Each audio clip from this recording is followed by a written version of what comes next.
Hey, how's it going everyone? I hope that you're all having an amazing day. This video we are going to break down in depth the Ranger archetype in Ashes of Creation, including all of the information that we have on over 15 spells. If this video helps you out at all, then help me out by hitting that like button. We are also going to be streaming Ashes of Creation to no end over on Twitch when it finally comes out, and we actually have recently started streaming on Twitch, and we always have an amazing time. So if you guys are interested in any of that, then be sure to go and drop a follow to my channel. The link will be on the screen and in the description. But let's cut the plug and get right into the Ranger archetype. Ranger classes are always a class that I have been drawn to playing in MMORPGs, so I am excited to get into this Ranger archetype and go over exactly what we know about the spells as of right now. The game is still in development, so any of this could change, and I'm not 100% sure what level each of these spells will require, so we are just going to go over this list as they are presented to me. But it is important to note that each spell has 3 different ranks to it, and each rank really adds a lot to each of these spells. But let's get into it, starting off with Bose combo. Bose combo rank 1 will target an enemy and then use your bow to strike them with 2 arrows. This is going to deal damage obviously, but it will also power up your focus with this spell. Focus, if you don't know already, is something that will allow each of the archetypes to use an ultimate spell. We will talk about those later, because moving on into Bose combo rank 2, it will then change the amount of arrows from 2 into 4. I'm not sure how exactly this will play out, but I would assume that twice the arrows would mean twice the damage, so it would essentially be ranking this spell up, making it twice as powerful, which is actually a really big buff. Bose combo rank 3 will allow the shot to work on all arrow attacks, and I have to be honest here because I am not sure exactly what they mean by this. Let me know down in the comments if you have any idea what they could mean by this, but my best guess would be that because this is a weapon spell that requires a bow, maybe at rank 3 you would then be able to use the spell even if you were using a crossbow and crossbow bolts. But that is just a complete assumption at this point in time, so let's move on into the second spell, which is Flame Line. Flame Line rank 1 will shoot an arrow that leaves behind a trail of flames. I would assume that this trail of flames would cause a damage over time effect to anyone who stays inside of it, but the Flame Line rank 2 upgrades it to where the arrow will now explode upon reaching the end distance. And rank 3 will make it to where the enemies will take burning damage for entering the flames. This makes me curious as to if they mean rank 3 will increase the burning damage, or if the spell being used at rank 1 and rank 2 will actually not cause any burning damage for enemies that are inside of the flame. I would assume that they meant an increase in burning damage for rank 3, but that again is just a guess. The third spell that we are going to go over is called Fleeting Shot. Fleeting Shot is a retreating shot that will roll the character backwards and also does damage. Fleeting Shot rank 2 will increase the maximum range of the spell, and Fleeting Shot rank 3 will break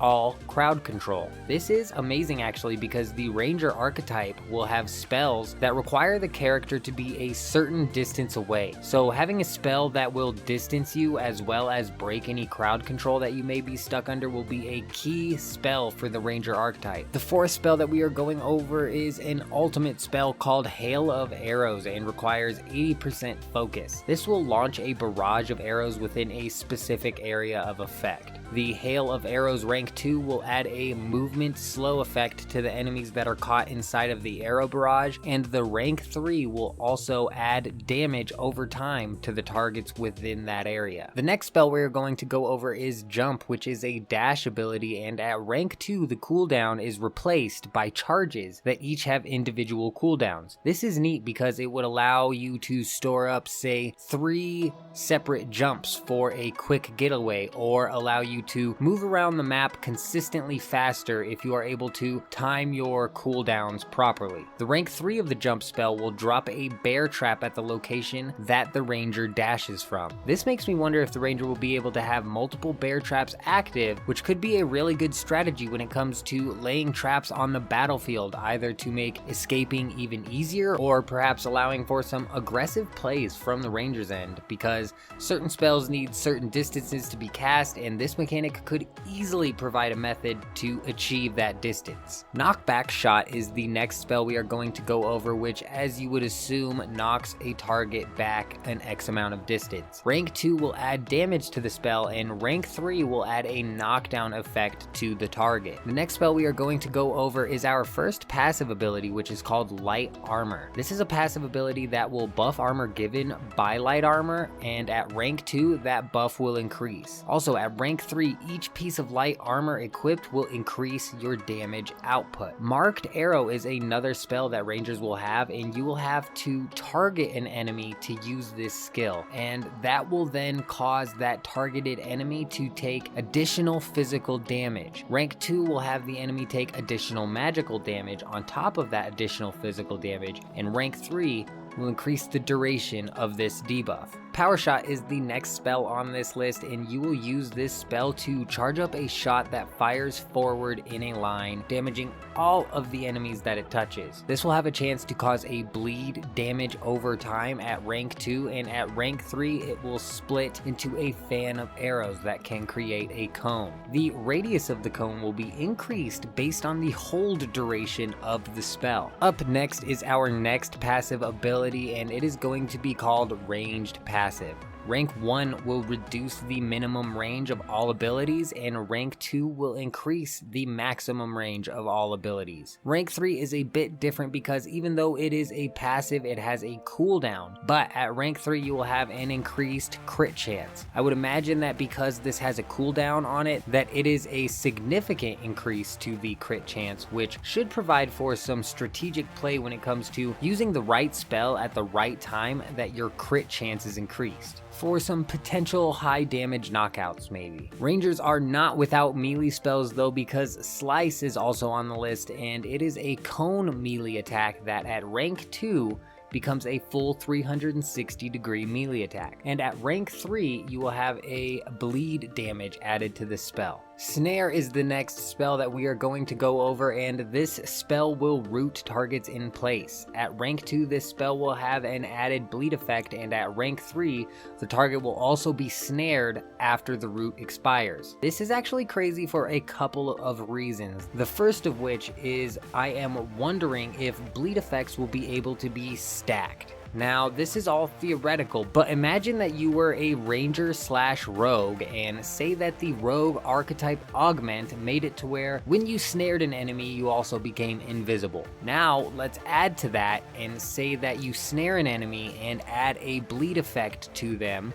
because your snare is at rank 2, at which point you are now invisible from the rogue archetype, and you then rush into the enemy and hit them with a slice, which is rank 3 and also adds a bleed effect. Now you could even jump away, leaving a bear trap behind on the target with 2 bleeds, who is already trapped in a sense, for you to still wail on them. This is just what my head first jumps to when I hear this spell, but another reason that this is insane is because the word snare to me also means trapped. So in my mind, when I hear the target is snared after the root expires, then what I'm hearing is that the target gets trapped twice. I don't think that this will be the case, and I'm guessing that how this will work is that the snare in this case means something more along the lines of a slow effect. But let me know what you guys think down in the comments, and let's move on into the next spell, which is called Sniper's Eye. Sniper's Eye is a unique spell because it does not have a rank 2 or a rank 3, but what the spell does is it summons a zone around you, and while you are inside of this zone, you will deal 200% damage for all of your attacks. The next spell we are going to go over is called Sprint, and this will increase your movement speed,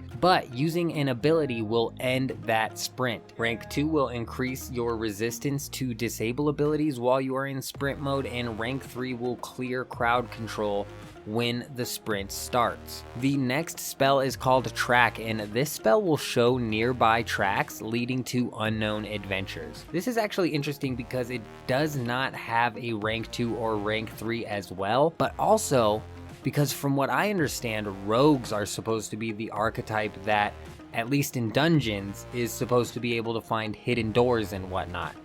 But this track spell almost sounds like an open world ability, which is really cool, and I'm interested to see what they end up doing with it exactly. The final spell we have to go over is called Trap. This spell will place a bear trap under the caster that holds an enemy in place and will do damage.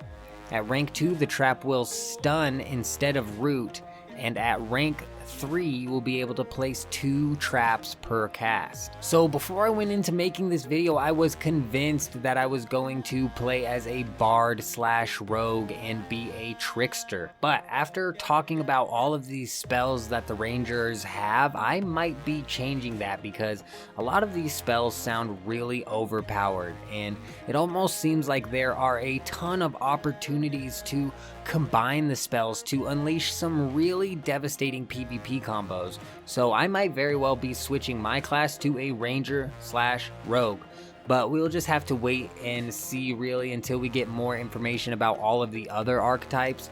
Speaking of which, I will be doing my best to cover every single archetype spell list as soon as we get them, and may even have to make some update videos on some archetypes because this game is still in development and anything could change. But if you made it this far into the video, first of all, thank you guys so much. The support from the Ashes of Creation community has been wild, and I absolutely love MMORPGs and will be providing a ton of content on this game. But secondly, if you are still here, comment down below "made it." This really helps me gauge how far a video was able to reach, and the Ashes of Creation classes video that I made was 12 minutes long, but still I had so many people who commented "made it," so I just want to give a special thanks to all of you guys. But other than that, I hope you all have an amazing day.